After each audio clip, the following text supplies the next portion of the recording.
é um índice muito grande, considerável. Por quê? Eles estão ali colocando a vida em risco, né, para proteger a nossa.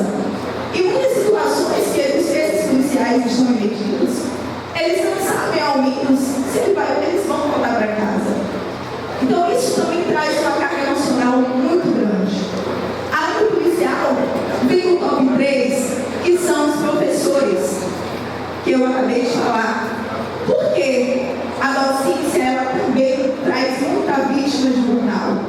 Porque porque é uma profissão que não é bem remunerada. Você não consegue ali dar conta de ter um salário básico com apenas um vínculo. Você precisa de outros vínculos para complementar a sua renda básica. E a partir desse momento, você se reinventa para dar aula, para redigir e corrigir provas, para elaborar atividades, para fazer suas aulas, para todas as atividades fora da sala de aula, tá? Então, essas são as 3 profissões que nós temos um índice muito grande de burnout. Bom, aqui no Brasil, só em questão de números para vocês entenderem, nós temos a última pesquisa que foi feita em 2022, nós tivemos 32% da população, em sua maioria mulher, com síndrome de burnout. Isso, o que ficou reconhecido pela OMS. Muita gente tem, mas os sintomas ele é tão disfarçado, né, que você não sabe como tratar e como cuidar e como proceder. Aqui no Brasil, nós somos o segundo país em número, só perdemos pelo Japão. Então isso é muito grave, tá? E o que significa burnout? Ou burnout?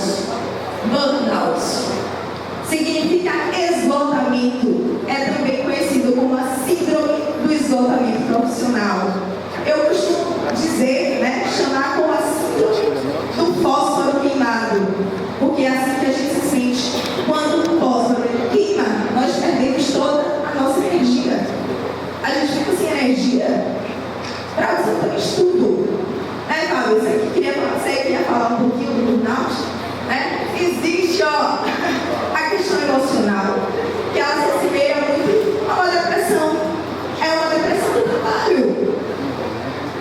É uma doença exclusiva do trabalho. E quando você tem um ambiente que é tóxico, isso se assevera ainda mais. Aí, por que se você se submete a isso? Por que você se submete? Porque você precisa. Há uma necessidade muito grande, assim como o doutor Arnaldo, né, falou dos R$1.000, né, e eu aceitei. É porque nós precisamos, nós temos necessidade. E com isso, minha gente, quais são os meios que levam a isso no ambiente de trabalho? A remuneração baixa, a falta de valorização, a questão mais excessiva na cobrança. Você se cobra, mas você não vem aqui parabenizar, você não vem aqui trazer meios que amenizem, né? Você está lidando com pessoas humanas que precisam de limites e precisam ser respeitados esses limites. E aí, quando você cria um ambiente que ele não é saudável, há consequências por isso. E para isso a gente tem os direitos trabalhistas. O que eu posso, uma vez, verificando que o meu empregador, ele está causando aquele ambiente dessa forma, proporcionando ali meios de que as pessoas adoeçam. O que eu posso fazer? Isso, que estão passíveis da síndrome de burnout. Qualquer profissão, mas principalmente, eu tenho top 3 aqui, tá? Medicina, o médico e o enfermeiro. Imagine a cabeça dessas pessoas na época da pandemia. Eles estavam ali para salvar vidas, mas eles também precisavam salvar suas próprias vidas. Era uma pressão absurda. E nessa época, foi feita, inclusive, a primeira pesquisa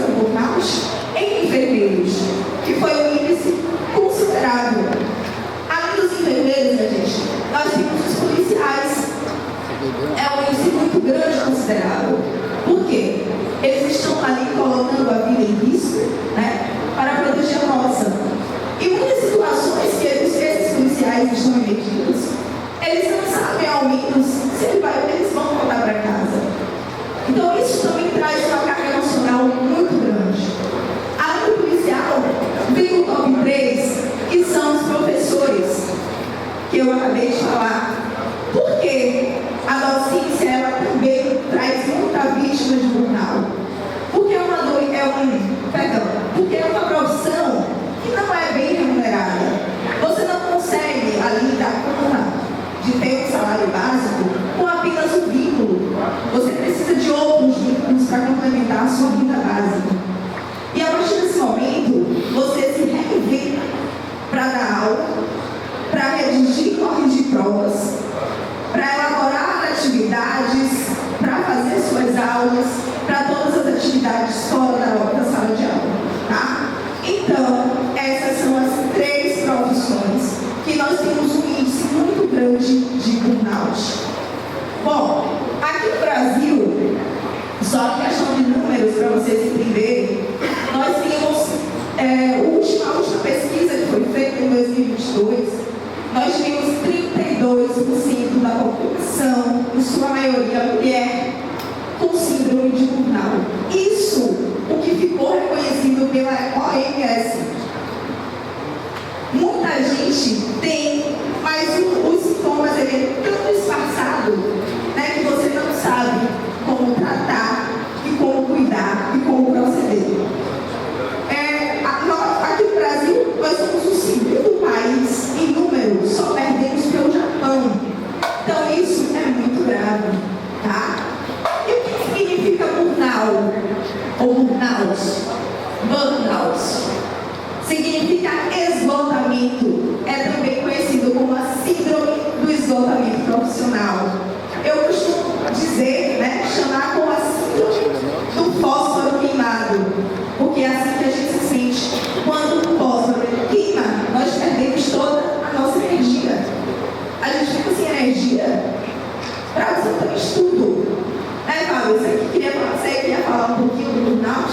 Né? Existe, a questão emocional, que ela se assemelha muito a uma depressão.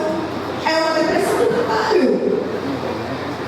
É uma doença exclusiva do trabalho.